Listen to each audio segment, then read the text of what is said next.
Salut, mon nom est Sonia Tremblay et vous écoutez Sortir des ruines. Cette semaine, un épisode sur, comment appeler ça? Ouija, les esprits, est-ce que je crois à ça? On en a jasé dans mon dernier épisode de ASMR où je faisais la lecture de mon journal intime de mes 13 ans. Puis je vous ai demandé, tu sais, est-ce que vous voulez que je vous parle de ça? Les trucs de Ouija quand j'étais jeune, puis beaucoup de gens ont dit oui, beaucoup de gens. Certaines personnes ont dit oui, ce qui est suffisant, ce qui est tout à fait suffisant pour moi, fait que je n'ai pas préparé de structure, tu sais, d'habitude, je me fais une petite structure de ce que je veux vous dire, et là, honnêtement, tranche de vie, là, mais cette semaine, c'est une semaine de fou, travail, plus le contenu sur Instagram et TikTok, là, toute la création de contenu, plein de choses en même temps. Tu sais, bon, fait que là, il est comme 11h30 le soir. Je filme la vidéo parce que j'aurai pas le temps après. Puis, j'ai pas de structure, OK? On est là, mais on y va. On y va comme ça. Ça va bien aller. Fait que, bon. Par où commencer? OK, ben premièrement, moi, mettons mes croyances, si on veut.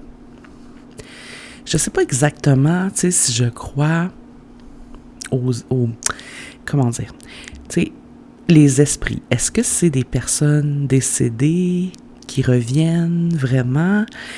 Est-ce que c'est une espèce de réaction physique qu'on génère nous-mêmes comme par notre propre croyance, dans le sens... Le cerveau humain est merveilleux, là. Est-ce que si on croit vraiment que quelque chose va arriver, ça arrive? Est-ce qu'on peut également comme générer des réactions avec ça, tu sais, des mouvements d'objets ou des trucs? I don't know. Est-ce que le cerveau génère une espèce d'hallucination de par nos croyances, puis même si on est en groupe, une espèce d'hallucination collective? I don't know. Mais c'est bien fascinant. Moi, j'ai tendance à penser qu'on a un petit peu nous-mêmes à jouer dans ce qui se passe dans l'environnement quand il y a comme une manifestation spirituelle de quelque chose. Mais je n'écarte pas l'idée des esprits qui existent vraiment. C'est juste que moi, j'ai comme l'impression que, mettons, quand on meurt, on arrête, tu sais, d'exister. Fait que j'ai un peu de difficulté avec la notion d'esprit, dans le sens où je sais pas si vraiment on continue d'être là en esprit. Puis si on continue d'être là, mettons les esprits malins, est-ce que vraiment on n'a rien d'autre à faire que faire bouger des portes d'armoire, tu sais? Je sais pas, si vraiment être un esprit est une option, il me semble qu'il doit y avoir plein d'autres affaires à faire que, tu sais, ça. Bon, en même temps, après, il y a tout le truc là, où les esprits sont comme enfermés dans la maison où ils sont décédés, ou tu sais, les maisons hantées, je trouve ça bien fascinant aussi. Fait que tout ça me fascine énormément. Il ne me fait pas particulièrement peur, mais bon, tu sais, ça peut dépendre des situations. Moi, je suis une fan aussi de films d'horreur et tout, là, tu sais, pour, mettons, placer les choses. Ma saison favorite, c'est l'automne. J'adore les films d'horreur. J'aime tout ce qui est de cet environnement-là un peu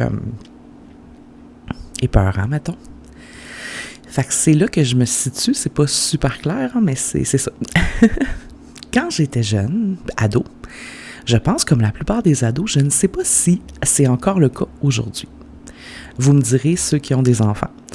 Mais moi, en tout cas, on avait une grande fascination pour ça. Le jeu Ouija était comme un peu un jeu dangereux à jouer, un peu tabou, mais en même temps, tout le monde voulait un peu jouer. On s'en faisait même, je me rappelle, comme à la main. On en dessinait sur des feuilles, on faisait la petite flèche là, qu'on faisait bouger, en tout cas.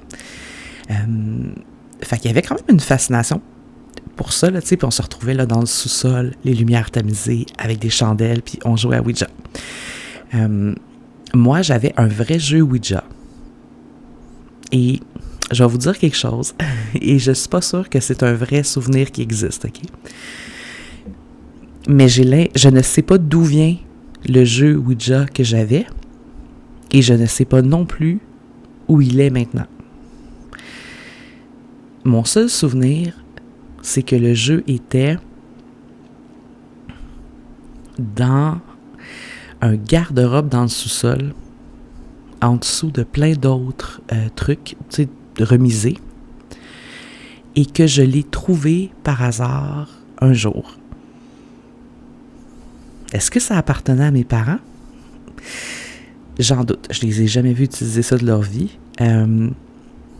Mais c'est ça mon souvenir. Je suis pas sûre que c'est vrai. OK, peut-être que je me rappelle pas d'où il vient. Mais tu sais, c'est ça, je vous dis, des fois, le cerveau, il place les affaires. Fait que bon.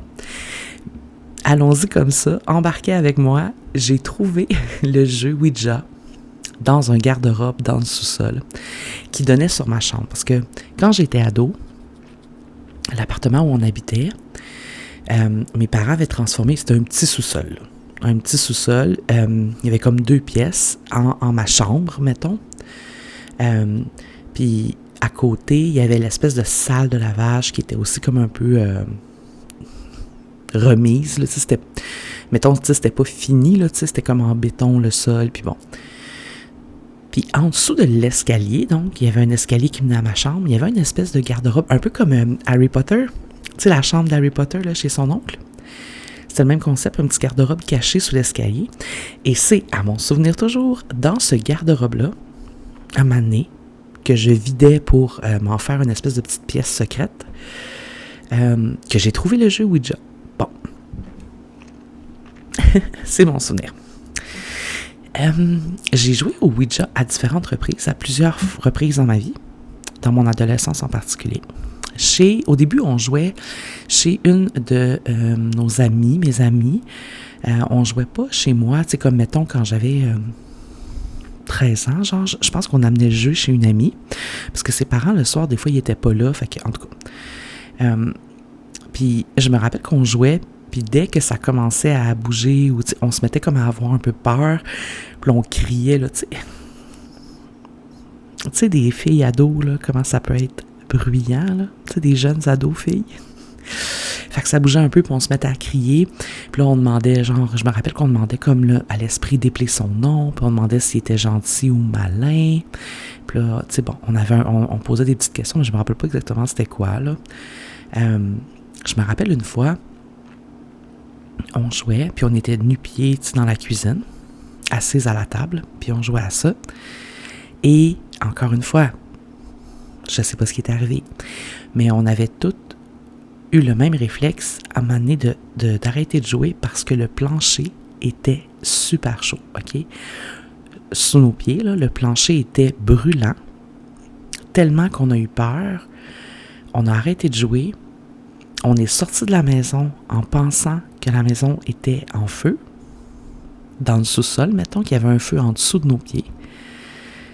Puis c'est comme à l'extérieur qu'on s'est rendu compte que ça faisait pas tant de sens. Tu sais, il n'y avait pas de fumée, ça sentait pas le feu. On regardait par les fenêtres du sous-sol, on voyait pas de feu. Fait que là, on a comme allumé que c'était genre le jeu qui avait peut-être généré ça. Ou nos esprits, hein, mais là, bon, ça va être ça pendant 20 minutes, fait que soyez ouverts d'esprit quand même. Fait qu'on est rentré, puis je me rappelle qu'on avait rangé le jeu et on avait passé la soirée à être comme bien impressionné par ce qui venait de se passer avec le plancher chaud. Puis on n'a jamais expliqué, là, on n'a jamais pu expliquer, c'était pas il n'y avait pas des tuyaux sous le plancher, là, ça par rapport, tout le plancher de la cuisine était devenu hyper chaud.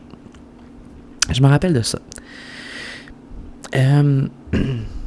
Je me rappelle aussi, à un moment donné, on s'était mis à jouer avec d'autres amis, quand j'étais un peu plus vieille, là, donc peut-être 14 ou 15 ans, on jouait encore. Puis, on s'était mis à jouer donc chez moi dans cette fameuse chambre sous-sol. Puis, on y passait de longues soirées à jouer.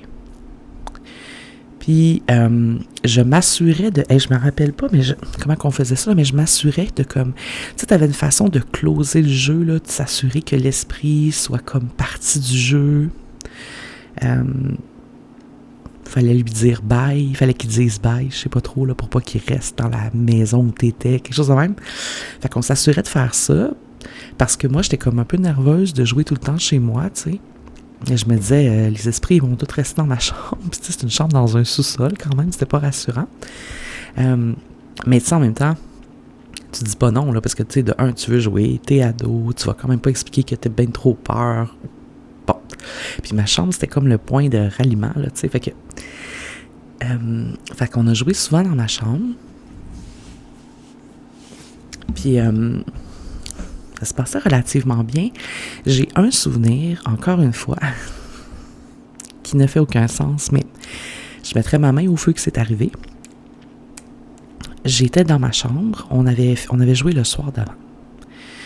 J'étais dans ma chambre. Sur mon lit, il y avait toujours plein de toutous, là, tu sais, des teddy bears, là, tu sais, des toutous là, que j'avais accumulés là, au fil des années. Puis quand je me couchais le soir, tu sais, je les lançais par terre. Bon. Puis il y avait aussi un gros fauteuil là, confort dans un coin de ma chambre. Donc, je me souviens être montée là, à l'étage, je sais pas moi, manger, souper, prendre une douche, tu sais, je sais pas. Là, j'ai passé un peu de temps comme à l'étage où il y avait mes parents et tout. Et je suis redescendue à ma chambre. Et quand je suis redescendue, sur le fauteuil était... je le raconte, puis je trouve que ça fait pas de sens. Sur le fauteuil était enligné en pyramide mes toutous. Ils tenaient les uns sur les autres. J'ai une image très, très, très claire de ce moment-là. Et je ne comprenais pas comment c'était possible et qu'est-ce qui est en train de se passer. Je me souviens être remontée, demander à ma mère s'elle était allée dans ma chambre. Mon père, tu sais, ils ont dit non, là, tu sais, comme ils ne comprenaient pas mon problème. Puis tu sais, quand t'es ado, tu te racontes pas à tes parents, genre, tu sais, on dirait que quand t'es adulte, mettons t'écoutes un film, là. Puis tu sais, quand t'es adulte, tu te dis, voyons, dis-le à tes parents, tu sais, ça serait bien plus simple. Tu sais, comme des ados, là, qui sauvent un mystery tout seul, ou genre qui sont pognés dans une histoire de meurtre tout seul, ils parlent jamais à leurs parents, ils cachent tout. Puis là, tu te dis, ça fait pas de sens, tu sais. Mais en même temps, je me souviens très bien que moi, à ce moment-là, j'ai pas dit à mes parents, ben c'est parce que tous mes toutous sont alignés sur le fauteuil, je pense qu'un esprit a fait une pyramide. Tu sais, mais j'imagine qu'ils m'auraient jamais cru. Anyway, c'est ça que j'ai dû me dire. Fait que j'ai jamais eu la raison de ça, tu sais. Puis peut-être, est-ce que mes parents m'ont fait un tour? C'est vraiment pas leur genre. Ça me surprendrait énormément. Je ne suis même pas sûre qu'ils savaient qu'on jouait au Ouija dans ma chambre, parce que je vous rappelle que le jeu est apparu dans mon garde-robe. Fait que c'est ça. Je me rappelle d'être redescendue dans ma chambre, confuse. J'ai comme donné un coup de poing dans la pyramide de toutou. Puis je passe à autre chose. Quand t'es ado, là, let's go, on passe à autre chose, la vie va vite. Puis tu sais, tranquillement, je pense qu'on a arrêté. Là, ça s'est comme un peu estompé, l'histoire de Ouija. Là, en vieillissant, on fait d'autres choses. Tu sais, à 15 ans, tu fais d'autres choses qu'à 13, 14, puis à 16, puis bon. Je me souviens d'avoir remis le jeu dans mon garde-robe. Je le rangeais toujours à la même place, dans le petit garde-robe où je l'avais trouvé. En dessous de plein d'affaires, moi aussi, comme en me disant que je contenais les esprits dans la boîte s'il était en dessous d'une pile de chandail de laine, je ne sais trop. Fait que je me rappelle très bien que je mettais le jeu là. Et je n'ai pas souvenir de à quel moment le jeu a arrêté d'exister. On a déménagé éventuellement de cet endroit-là quand j'avais 16 ans probablement, et je n'ai pas l'impression que le jeu a suivi dans le nouvel appartement. Donc, logiquement, on a dû le laisser derrière nous. Des fois, là, j'aimerais ça retourner dans cet appartement-là, fouiller. On parle d'il y a 25 ans, là, tu sais, 30, on parle d'il y a 30 ans, en fait, tu sais. Voir si je pourrais pas retrouver la boîte de ce jeu Ouija, là. Je pense pas, là, mais, tu sais, en tout cas. Fait que, ouais. Fait que je sais pas ce qui est arrivé de ce jeu-là. Sinon, il y a quand même eu dans ma vie d'autres, tu sais, manifestations qui n'ont pas rapport avec le jeu tant que ça, mais qui sont du même ordre. Tu sais, souvent lors de décès, de décès dans la famille, je me rappelle, exemple, ma grand-mère, une de mes grand-mères, quand elle est décédée, on était allé aux funérailles, puis après ça, on s'est retrouvés dans cet appartement-là, justement le même appart que je vous parle, là, avec le jeu Ouija. Toute la famille, là, en fait, quelques membres de la famille chez mes parents, prendre un café, j'imagine, là, je ne sais trop. Et Il faisait super beau dehors. Il n'y avait pas d'orage, quoi que ce soit. Mais pour une raison X, à un moment donné, l'électricité a coupé. Tout est devenu noir. Et on a entendu un grand respire, comme un souffle, qui se dit comme un... OK? Mais clairement, là, tu sais, le souffle de quelqu'un qui expire de l'air pendant comme, tu sais, assez de secondes pour que tout le monde se redresse interloqué. Et tout le monde qui était là l'a entendu. Puis c'est ça, moi je trouve ça beau de l'être humain, là, la résilience, puis la façon justement où on est capable de comme soit mettre les choses dans des cases pour quand même continuer, ou soit accepter l'inconnu, je sais pas comment le dire, mais je trouve ça beau cette façon-là de l'être humain de vivre avec ces événements-là, parce que tu sais, quand c'est arrivé, mettons le souffle, il y a personne qui est sorti de la maison en courant, là. Tu sais, tout le monde a un peu souri, puis il croyait pas trop, puis je me rappelle, je sais pas si c'est ma mère ou quelqu'un d'autre, là, tu sais, qui a dit « Ah, Juliette vient de nous dire bye », tu sais. Fait que, en tout cas, c'est fascinant, tu sais, la réaction qu'on a par rapport à ça en tant qu'être humain, j'imagine que ça peut dépendre des personnes. Moi, dans ma famille, quand même, tout le monde est assez ouvert par rapport à ça aussi, mais j'ai l'impression qu'il y a beaucoup de résilience là-dedans puis d'acceptation de l'inconnu, là, tu sais, dans le cerveau humain. Je trouve ça beau. Quand mon père est décédé, mon père est mort, j'avais, c'est pas longtemps après, là, 17 ans, 16-17 ans. Puis je me souviens, quelques semaines ou quelques mois après sa mort, mon père, il faisait des toiles, tu sais, il peignait des toiles. Puis, il y en avait sur les murs, tu sais, dans la maison, dans l'appartement.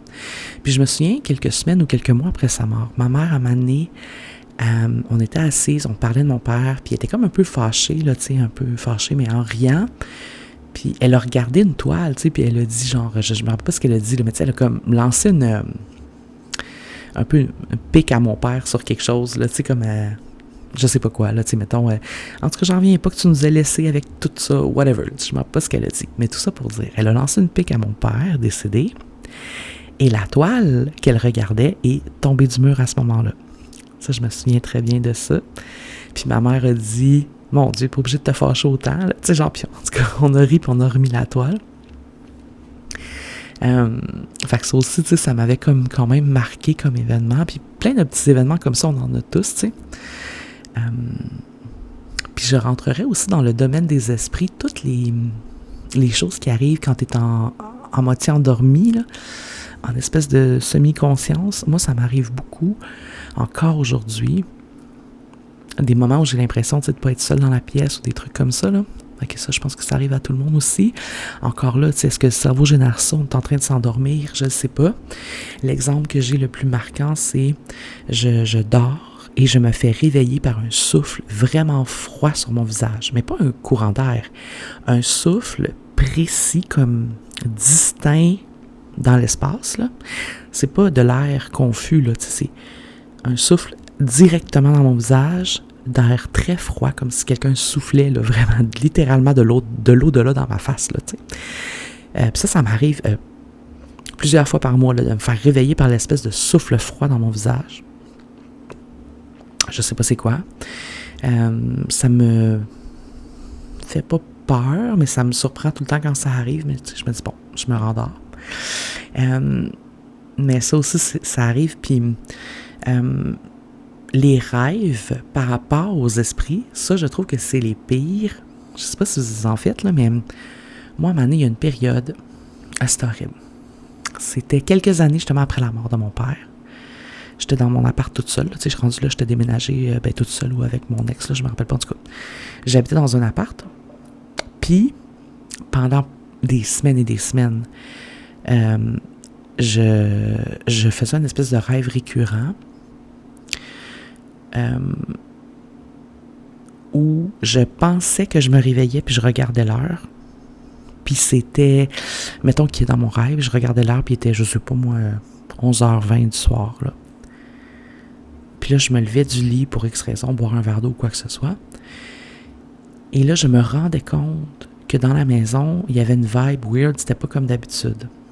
Dans mon rêve. Mais dans mon rêve, je suis réveillée. Tu sais, bon, ces rêves-là. Là. Et là, les portes d'armoire commençaient à ouvrir, les trucs commençaient à bouger. Tu sais, des choses comme ça. C'était beaucoup dans l'environnement là, qu'il se passait quelque chose. Et là, je paniquais. Tu sais, dans le rêve, j'avais vraiment peur. Et là, je me réveillais en sursaut. Pour vrai. Et il était la même heure sur le vrai cadran que le cadran dans mon rêve. Ça m'est arrivé vraiment de façon récurrente pendant très longtemps.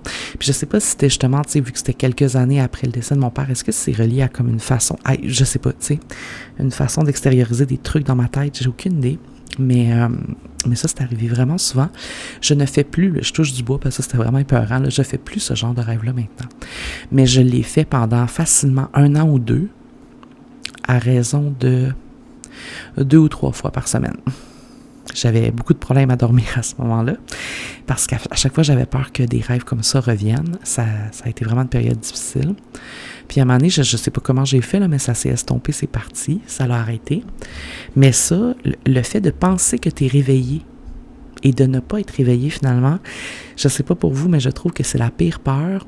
Penser que tu es dans ton environnement en sécurité et là, te rendre compte qu'il y a quelque chose qui est off, tu ne sais pas exactement c'est quoi.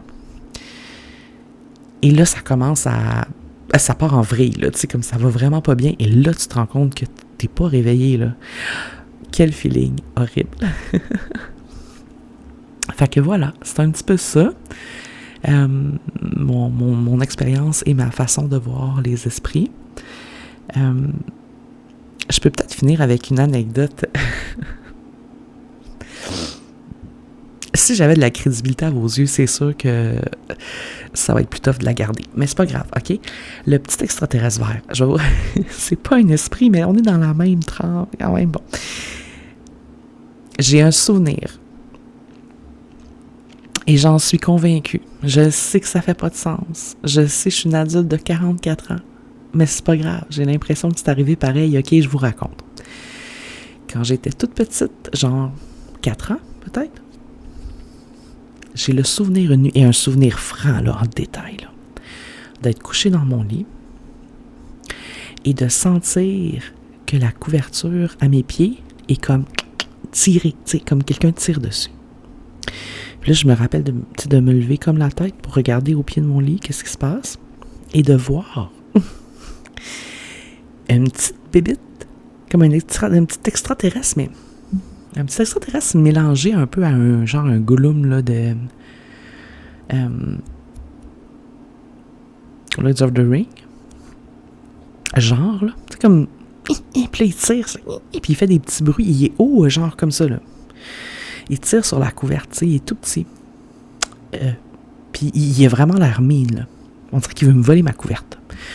Puis je me rappelle que je me mets à crier et qu'il se sauve par ma fenêtre de chambre, qui est à ce moment-là comme ouverte. Mais ma fenêtre n'était pas ouverte. Mes parents ne laissaient pas ma fenêtre de chambre ouverte quand j'étais petite me faire kidnapper. Là, mais elle était ouverte. Et il s'est sauvé. Là, vous allez me dire, ben ça, c'est sûr que c'est un rêve. Là, t'es un enfant. Je comprends. Mais tu sais, y a-tu beaucoup de rêves de vos 4 ou 5 ans que vous vous rappelez, là? En tout cas, je suis convaincue que c'est arrivé pour vrai et personne ne me fera dire le contraire. Le petit extraterrestre a essayé de voler ma couverte. Et j'ai crié. Mes parents sont arrivés dans la chambre. J'ai été traumatisée pendant je ne sais pas combien de semaines avec ça. Et j'ai tellement que le soir, du haut de ma tête d'enfant, là, j'avais comme réussi à me convaincre que il fallait qu'il fasse, un peu comme le Père Noël, il fallait qu'il fasse toutes les maisons de la Terre avant de revenir à la mienne. C'est comme une espèce de rotation logique. Il fallait bien qu'il passe dans toutes les maisons pour voler toutes les couvertes avant de revenir à la mienne. Et là, dans ma tête d'enfant, encore une fois, je ne savais pas combien de temps ça pouvait prendre à un extraterrestre faire toutes les maisons de la Terre, mais j'avais bien l'intention que ça prenait quand même beaucoup de temps. Puis je me rappelle que j'essayais de me situer dans ma tête avant de m'endormir le soir où pourrait être rendu le petit extraterrestre pour me rassurer avant de m'endormir. Évidemment, j'avais aucune notion géographique ou pas beaucoup là, à 4-5 ans. Fait que je me rappelle pas comment je faisais trop mon calcul, là. Moi, je pense que je m'arrêtais pas mal aux rues de mon quartier, pour être honnête, puis déjà, je trouvais que ça avait l'air bien grand, là. Mais en tout cas, c'était ma façon de m'endormir pendant longtemps avant que cette peur-là s'atténue un peu. En me disant, ben, il est pas là, le petit extraterrestre, là, il est pas rendu à revenir à moi, là, fait que je sais pas pourquoi je m'inquiète, il faut qu'il fasse toutes les maisons.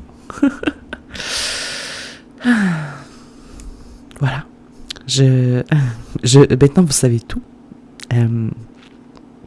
On n'est pas dans le jugement. J'espère qu'on se rappelle qu'on n'est pas dans le jugement ici. OK. C'est ça. J'ai bien hâte de lire vos commentaires et d'entendre peut-être vos histoires ou vos réactions aux miennes. Après ça, je comprends qu'on ne croit pas tous à ça, on n'a pas tous la même croyance, mais on reste, s'il vous plaît, dans le respect et dans le plaisir, là. C'est juste un podcast pour le fun. Je vous parle de plein de trucs à votre demande, puis voilà. Alors, c'est ça. Merci d'avoir écouté Sortir des ruines et je vous dis à la prochaine!